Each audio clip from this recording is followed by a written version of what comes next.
Isinusulong ng ang mas ligtas at mas kaaya-ayang pagkatuto para sa mga batang mag-aaral sa inilunsad na bagong kindergarten learning environment ng Pomponto Integrated School sa Bautista, Pangasinan.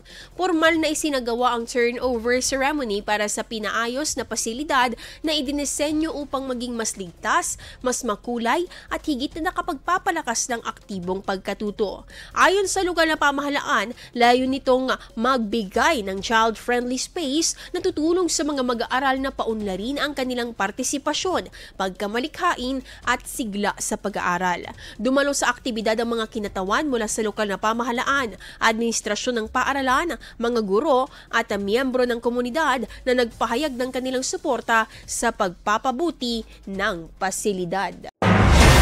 IFM News. IFM News. IFM News.